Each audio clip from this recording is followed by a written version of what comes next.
Hey, this is Lynn Stevens, professional photographer for the music entertainment industry, and you're listening to the multiple award-winning podcast, The Business Side of Music, with your host and Rock Gods Hall of Fame member, Bob Bender. Do you understand the words that are coming out of my mouth? Quiet, numbskulls, I'm broadcasting. Can we get serious now? One thing that did happen during the 60s was some music of an unusual or experimental nature did get recorded and did get released. Now look at who the executives were in those companies at those times.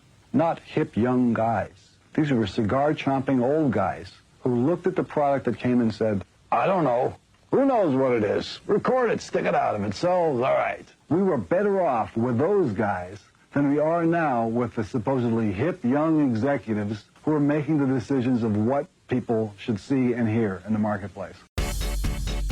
Success in the music business begins with a dream, a vision. This podcast will give you, the listener, the insight and tools to turn that vision into a reality. Meet the industry professionals who work day by day behind the scenes, helping to make those dreams come true. Welcome to the business side of music. This one's been, I don't want to say a long time in coming, but it's been a while trying to adjust everybody's schedules and get these two fine gentlemen into the studio here on the business side of music. Joining us today is Charlie Peacock, is a multi-genre Billboard chart-topping music producer, composer, and recording artist. He's responsible for developing and producing the Americana folk duo, The Civil Wars, along with the bands Switchfoot and The Lone, is it Bellow? Mm-hmm. All right, got that one right. Named by Billboard's encyclopedia of record producers as one of the 500 most important producers in popular music history, Charlie has produced music for film and television, including A Walk to Remember, Chris Cornell's Misery Chain from the soundtrack 12 Years a Slave, and Hush, which was the title theme to the AMC drama Turn, Washington Spies, featuring Joy Williams and the National's Matt Berninger. Charlie has released solo vocal and instrumental recordings in such diverse genres, including jazz, singer-songwriter, and gospel. His songwriting credits include 2 multi-platinum songs, Every Heartbeat by Amy Grant and In the Light with DC Talk. In addition to his Grammy wins, Charlie is a 3-time recipient of the Gospel Music Association's Producer of the Year Award. Notably, Charlie's songs and productions have exceeded 25 million in sales. His memoir, Roots and Rhythm, A Life in Music, will be released on February 4th, 2025. The memoir is on track to explore the winding journey from his early days to the present, a heartfelt tribute to the joy and perseverance of a remarkable life in music. He also has an album coming out August 30th, and I love the title on this, Every Kind of Uh-Oh. Mm-hmm. We'll have to talk about that. Also joining us in the studio is Charlie's son, Sam Ashworth, who himself is a Grammy-nominated producer, along with being a songwriter working with such acts as Her, Dierks Bentley, The Lone Bellow, Michael W. Smith, and Sixpence None the Richer, among others. Gentlemen, welcome to the show. Hey, thank you for having us. It's not often that Sam and I get to do an interview together, so it's been a long time. Yeah, we're honored to be here with you. Thank you. You have a new album coming out. We talked about it, and I want to get into Every Kind of Uh-Oh, because that's definitely a very interesting, unique title. But I want to go back to the beginning of Charlie Peacock. Yeah. You know, because that's where we like to start. How did you get started in the business, and what were your musical influences? Well, my father was a working musician. He left high school, went into the Air Force dance band and in the 1950s. And when he came home, he just did what they had trained him to do, you know, which was play at dances and play in clubs and theaters and whatnot. And so he did that for a while. Then he worked for the telephone company in California, and and eventually decided he's used the GI Bill to go back to school and become a music educator too. But the whole time I was growing up, he played every Friday and Saturday night. And he played pretty much every instrument. So I could wake up on a Saturday morning and there could be a drum kit, in the garage, or a string bass, but he was primarily a trumpet player. I mean, I didn't find out until I was, really knew something about music that my dad did not play those other instruments well. But he wasn't going to turn down work, but he was primarily a really great trumpet player.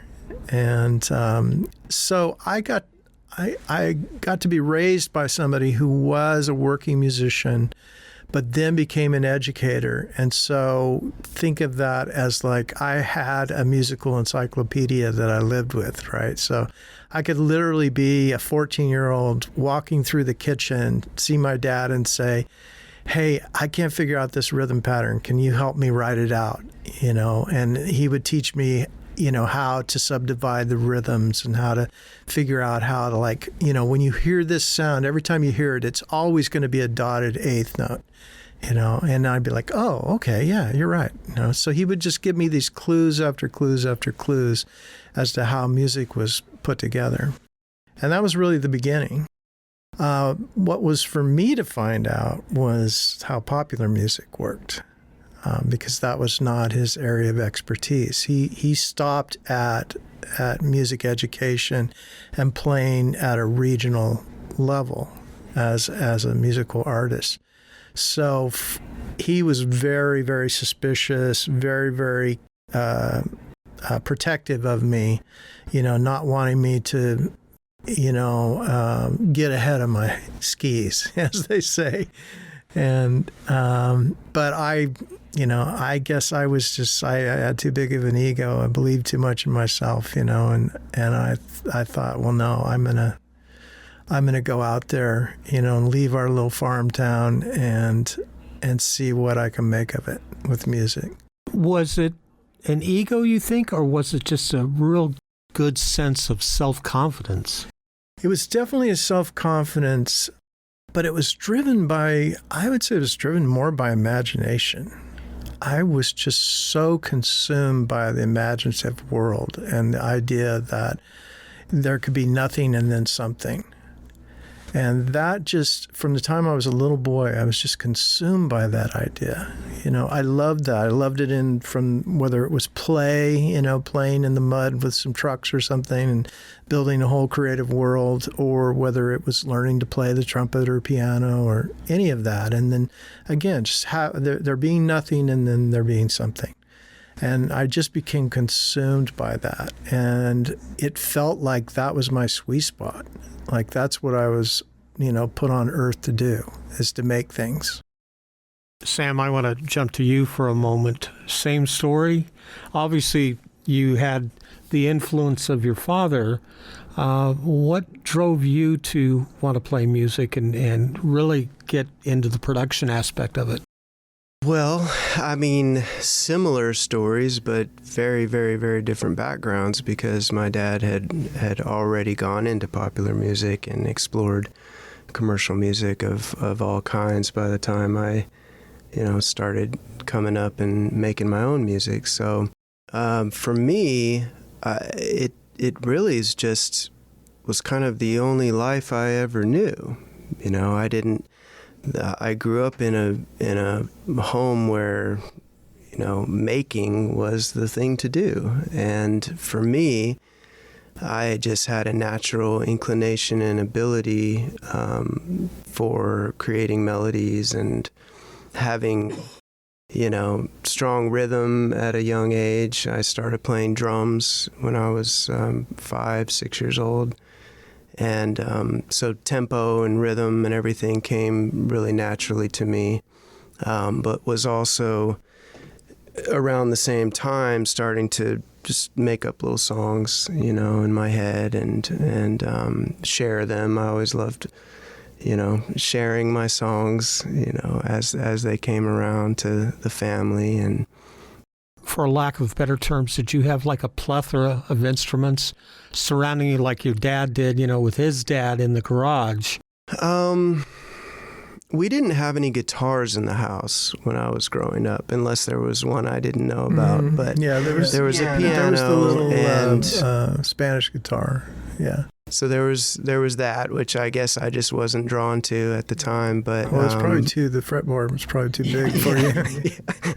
Yeah, it's hard to play a classical guitar now.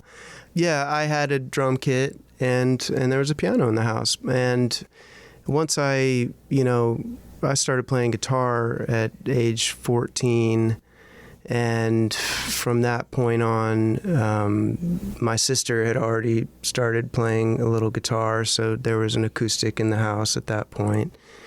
And then, and my parents for Christmas one year got me an electric guitar, and that was kind of how I started going. But I had a bass actually previously. I had mowed lawns and bought a $75 bass, Fender Music Master.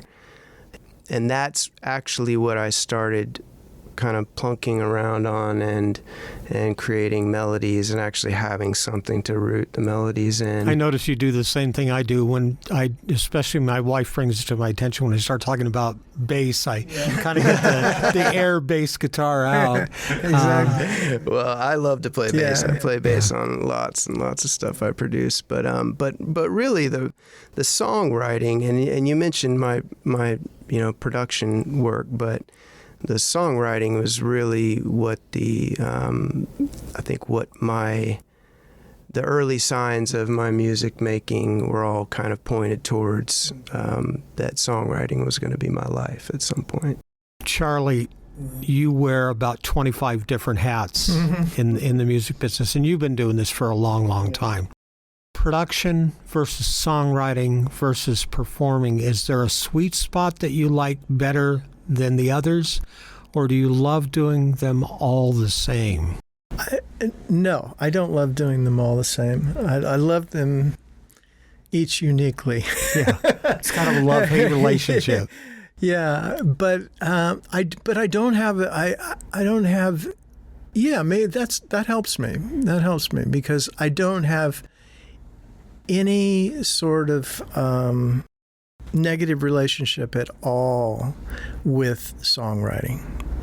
So let's say that songwriting is really the essential element, And again, probably the most clear example of like what I was talking about when I was a little kid, there was nothing, now there's something. And so songwriting,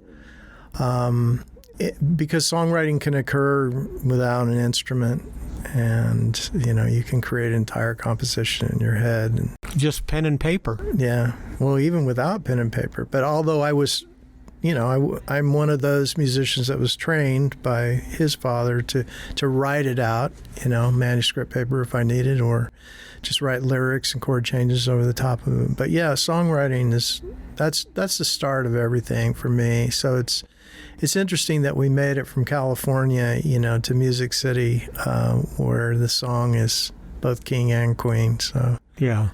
Mm-hmm. Yeah, I think that's been important for both Sam and I, that it really comes down to, I'd say I'm a songwriter first. Sam, what about you? Yes, it's very much the same for me. I feel like I love to produce, but I love to produce in in specific parameters. I produce most of my wife Ruby Amanfu's music. Because you two have a group together. No, that's a different Sam. Okay. From a long time ago. Several years ago. Yeah.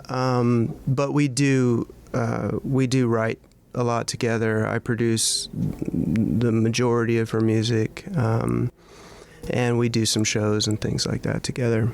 But so, working with my dad, working with Ruby, the occasional artist comes along that I want to invest my time in, and I'll produce that as well. But I think the competitive nature of production is something I'm less attracted to.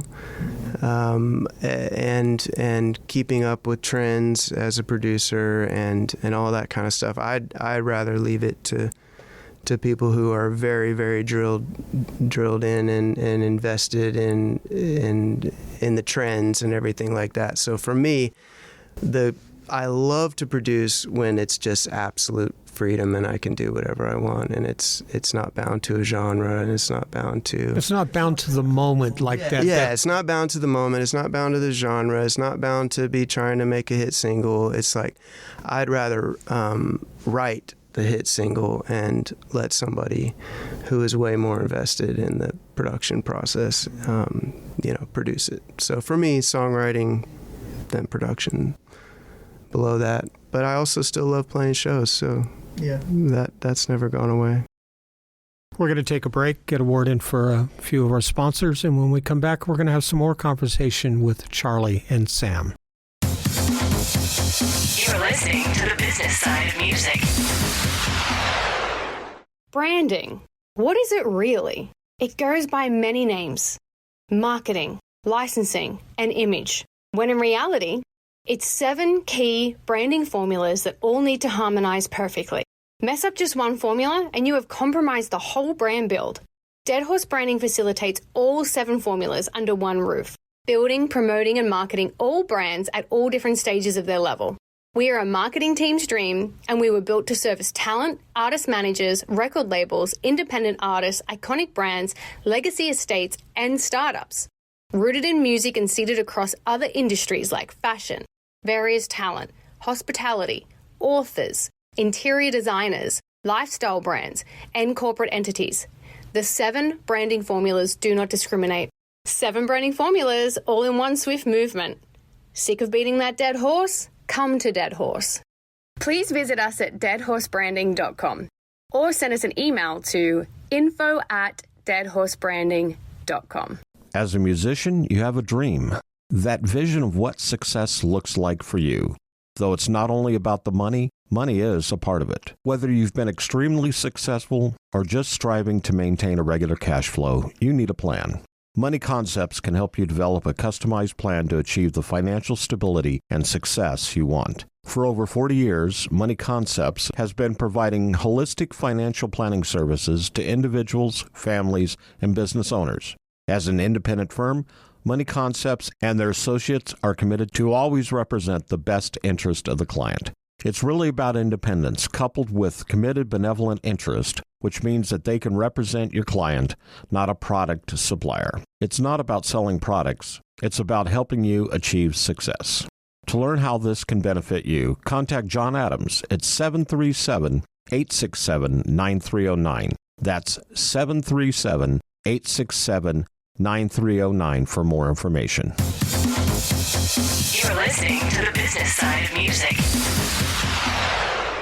Back in the studio here in Nashville, Tennessee, sitting at the podcast table is Charlie Peacock. When we were talking during the break, we actually met about 20 some odd years ago. It is a bit of a small circle in this town. You run across each other after even a long absence, and we were just trying to connect the dots. And then, of course, his son, Sam Ashworth, is here too.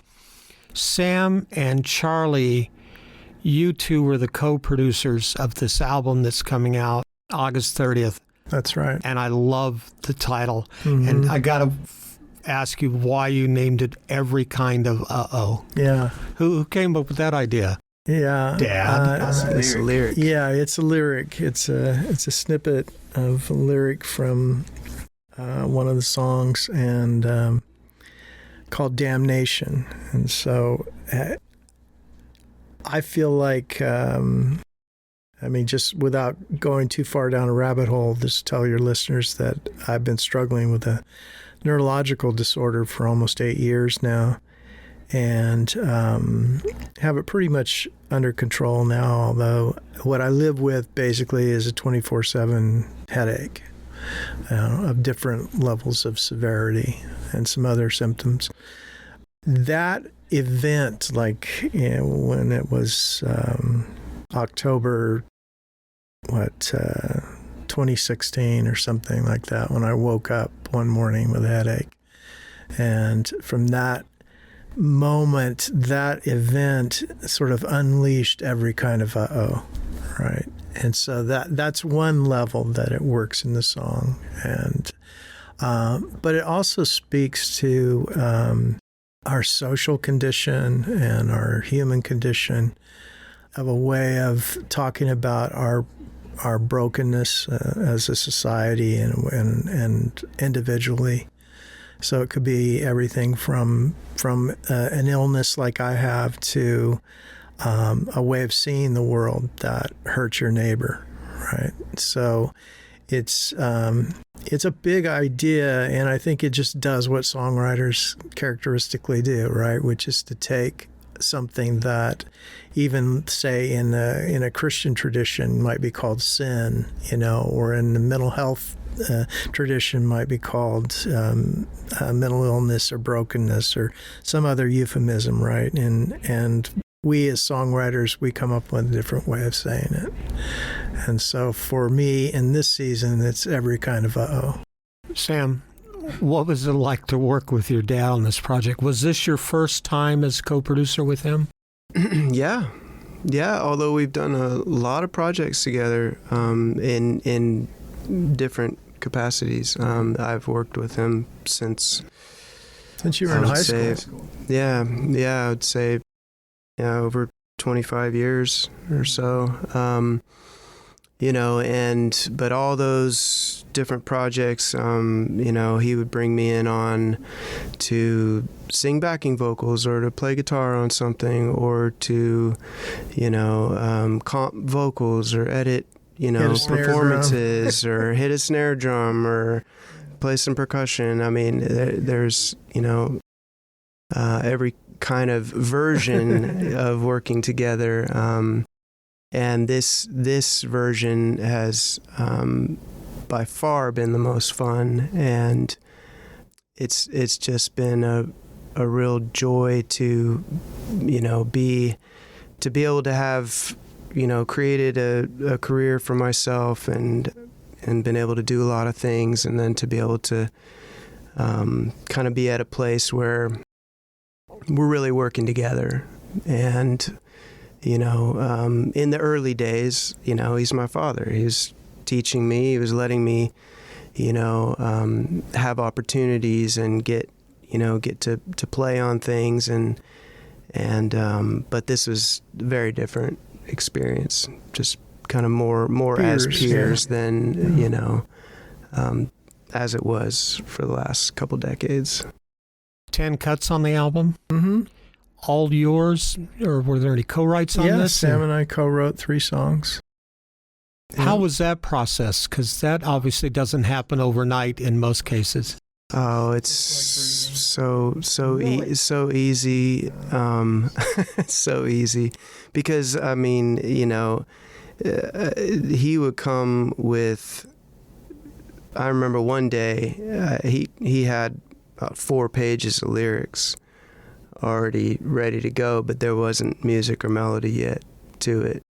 So, he's a fierce writer and no shortage of lyrical ideas, which is always the roadblock in writing sessions with when you're collaborating with other people.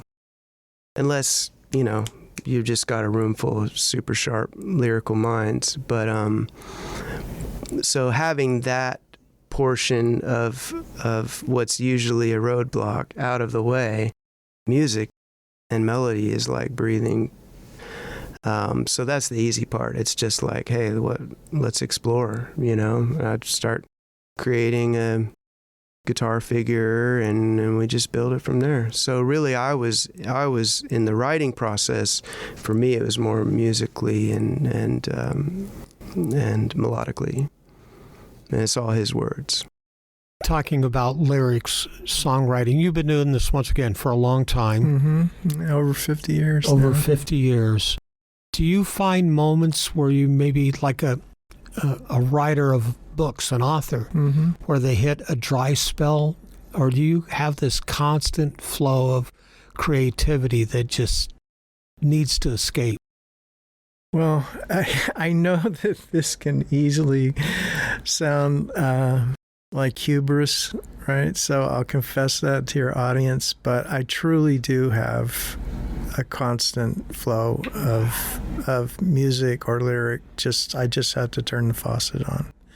Now, I'm not making any claims to quality of it. I'm just saying that I have that ability. Yeah, but there's never a time. I do appreciate inspiration, and I would say that this record, among many that I've made, probably is the most inspired in terms of in a very short period of time, just a couple of weeks, 10 songs were written. They all came to me as ideas very quickly. Sam and I connected pretty quickly on all of them. And the songs were written. So I don't want to say, I don't want your audience to walk away thinking that there isn't some work and labor involved. Well, because I was going to say there's a lot of work and labor, but the work and labor is more about the auditioning of your first inclination, right? So you're auditioning your first inclination. For me, the way, if I see music, let's say, so I see 10 ideas, right? They all happen in a second, right? Now I'm going to go immediately, okay, 3 is my best possible. I begin to go down that road and explore that. And then immediately you're adjusting. You're saying yes to this and no to that, right? Or you're saying, you know what, I missed it. I should have gone with idea 5, right? And all of these things are happening within seconds, right? And so there is a it's not like, wow, bam, here's this idea. I got it all right the first time, scribbled out a lyric and it was exactly that. Now, there's always these adjustments because you're always asking questions about the art. You're saying, is it as it should be? And if your answer is, I don't know yet, or no, I guess not, or any of that, then you just keep going until you have that sense of peace of where, like, this work has arrived at where it needs to be. It doesn't mean that 3 days from now I won't tweak it some more, but I have a peace about where this work is right now. And so I'm going to take my hands off of it. Sam, did you have the same feeling that at a certain point you went, this is it, we don't need to do any more tweaking? Because I know as a producer, sometimes we want to add flavor to a song that maybe this artist doesn't hear or hasn't conceived yet.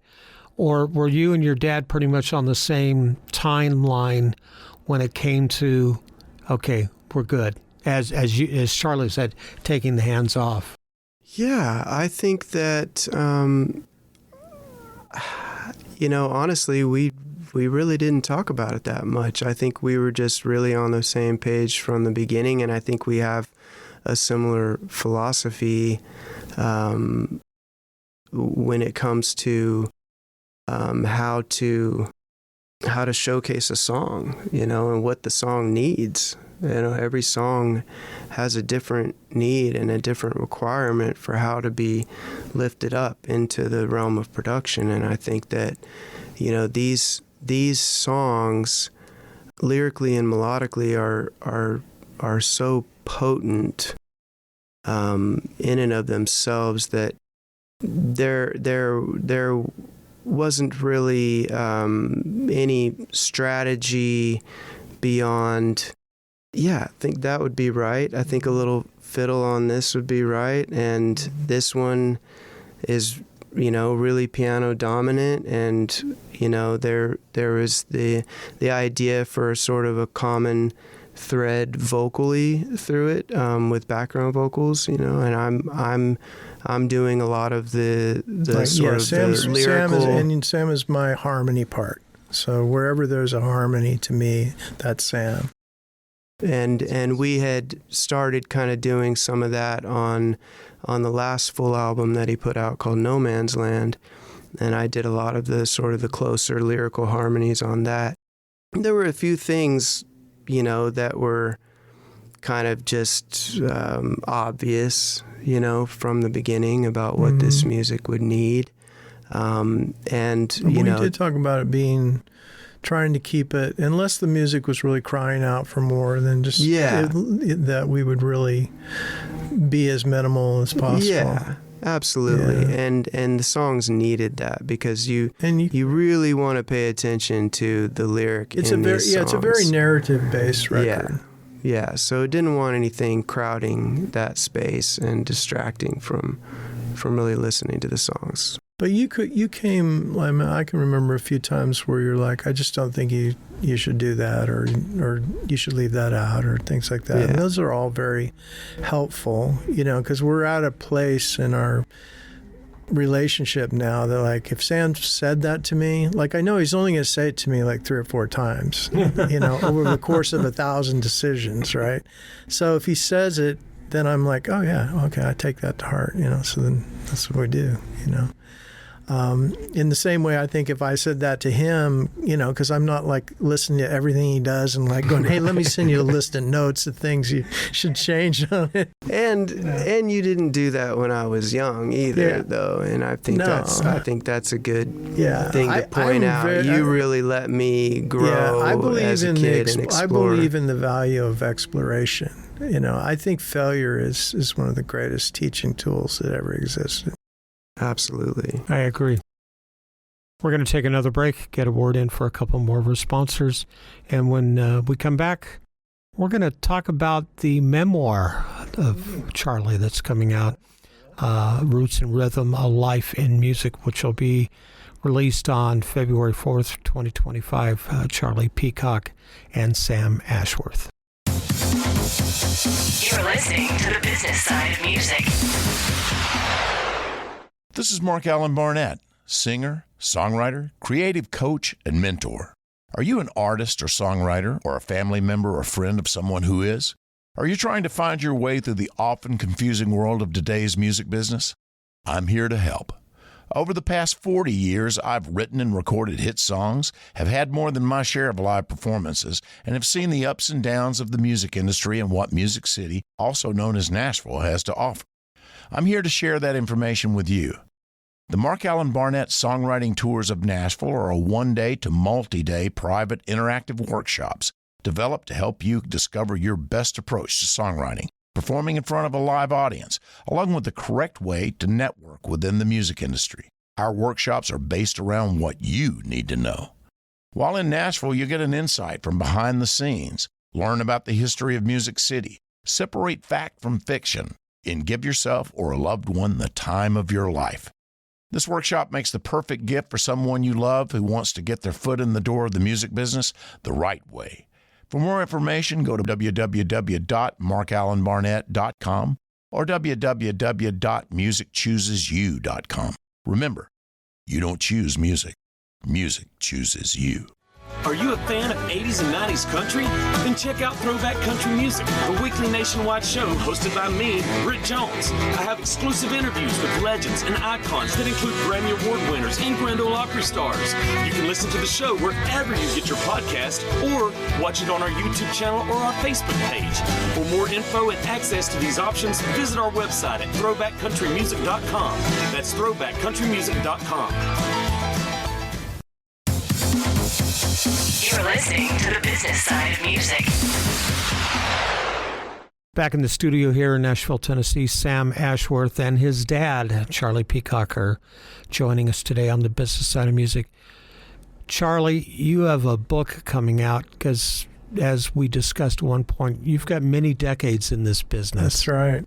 And the book, the memoir, is called Roots and Rhythm, A Life in Music, which will be released in 2025 on February 4th. Let's talk about that book for a minute and what it's all about. Sure, yeah. Well, I started it about 15 years ago. So it's been, there's been many versions of this book that have been written to get to the one that will ultimately be published, and which is not uncommon in book publishing. At least I've done this will be my fourth book that I've done, and two of them were sort of, here's the idea, here's the initial manuscript, and now we're going to start tweaking it, and it becomes a book. And then two more were like these longer, drawn-out processes, and Roots and Rhythm is one of those. And I think for good reason, actually. I'm kind of really glad that I didn't publish the original, earlier versions of it, because it's so much more concise now, and it also has the themes that are woven into it because of how wonderfully edited it was by my acquisitions editor and my previous editor that worked on the manuscript in the beginning. It tells the story of our family going back to the mid-1600s, but does it in very short form. One of the things that I didn't want to do was I chose the memoir format very loosely instead of autobiography because I didn't want the reader to spend the first 100 pages like sort of trudging through like, and Charlie's uncle was a clarinet player who taught him how to do, and all of that. I really wanted the book to begin with a fairly contemporary story that talked about odyssey that a life in music is, and that these mountaintop experiences and deep, treacherous valleys, right, that sort of just jerk us around, left and right. And there's just no business where you can literally be living out of your car 1 week, right, and a year later have $1 million in your checking account. It's just one of those, it is still, as much as it has become organized and dominated by business affairs and attorneys and all of that, it is still a wild, wild west business. And there's still that element of it. It almost seems to me, and it's funny you bring up the attorneys and the accountants, we affectionately call them success prevention, yes. Which is I think is a good title for them. I love that. But it seems to me, in my 50 years in the business now, that it's more of a wild, wild west than it used to be. Do you agree? It is a little more like what I've read, like in Tommy James' book. So that sort of post-1950s, kind of right like when Don Kirshner, and Carole King was still writing, as a young teenage songwriter, all that Brill Building kind of thing, where there was mafia money in the mix and it was just basically like selling singles out of the back of your car type thing. It's a little bit like Spotify's a little bit like selling singles out of the back of your car, right?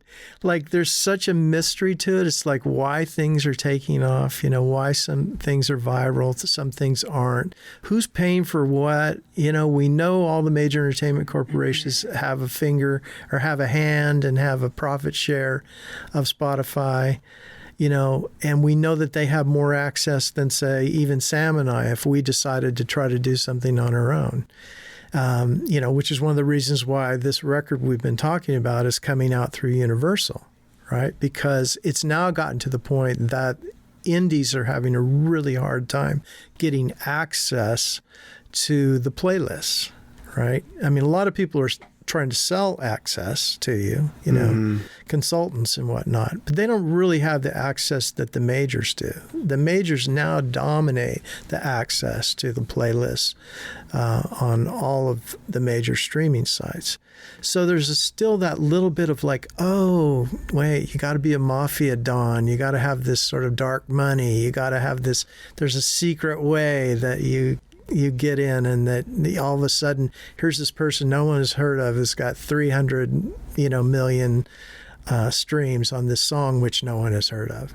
Yeah, it's almost like the man behind the curtain. Yeah. To ignore the man behind the curtain. Yeah. Exactly. Yeah. So I would say we circle back around to that, There's a way of talking about the 1960s and 70s, I think, that feels a little Wild West, right? It was definitely fast and loose. And I would say fast and loose, and obviously the drug culture had a lot to do with that. And then the baby boomers got organized, decided, hey, no, wait, we really want to make money.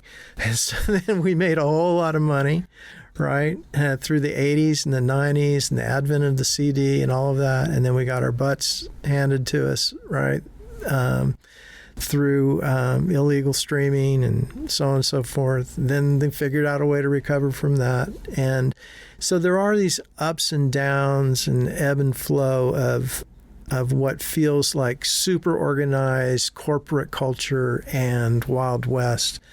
But I don't know, something is just really unique about this time that we live in. That it's nothing like I've seen before.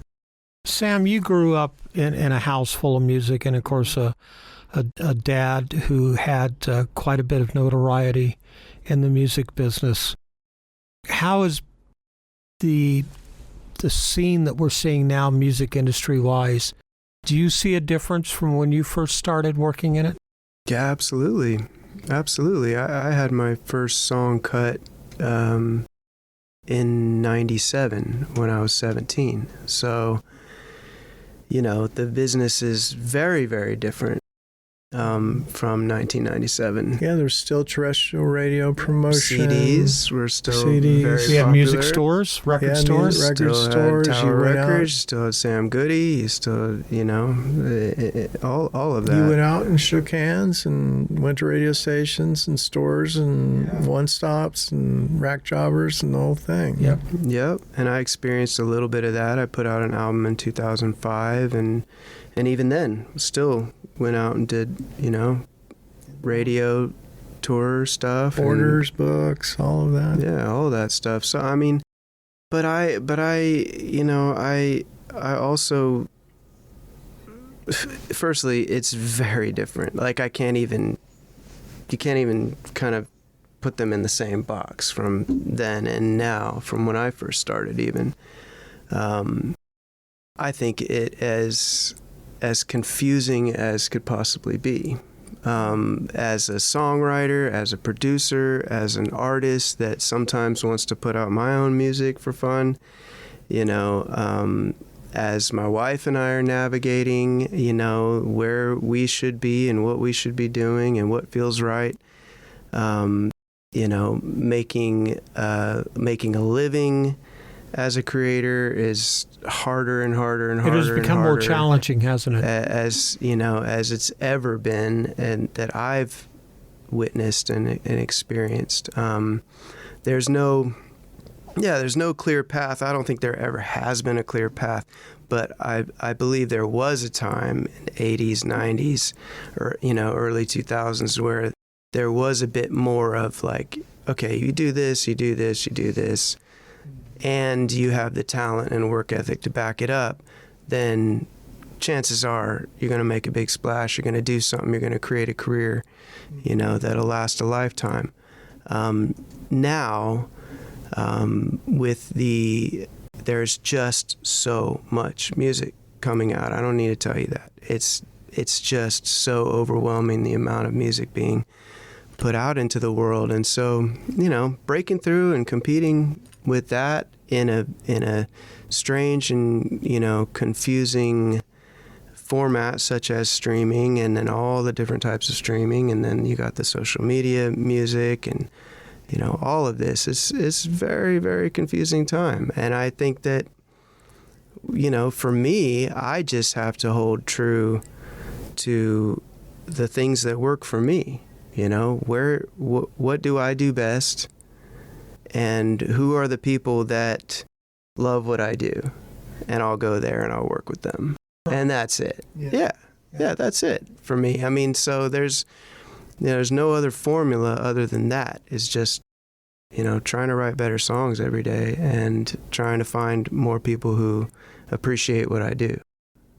And that's the formula. Yeah. Here's a shout out to our loyal listeners. Without all of you, we wouldn't be one of the most listened to music industry interview podcasts, including achieving #1 status in many countries around the world, according to Apple Podcasts. If you enjoy our show, please check out our Facebook page at the Business Side of Music Podcast. Don't forget to subscribe and definitely hit the like button. While you're at it, go to our page on YouTube and click on the Business Side of Music Podcast to subscribe. You can check out our video webcast there and get to see me, along with our guests such as Charlie and Sam here in the studio, along with Buddy the Music Dog, who occasionally makes his entrance and exit while we're recording. Also, special thanks to Sennheiser for supplying us with some top-notch gear for our use here in the studio. It's always appreciated and to receive such support. Last but not least, check out and follow us on X, we used to call it Twitter, at Biz Music Podcast. That's B-I-Z Music Podcast. Charlie, Sam, thank you so much for being on the show. Thank you, Bob. Thank you. We really enjoyed it. The Business Side of Music is the creation of Tom Sabella and Tracy Snow and is produced by Bob Bender. The Business Side of Music is recorded at Music Dog Studios in Nashville, Tennessee. Production sound designed by Keith Stark. Voiceover and promo by Lisa Fuson.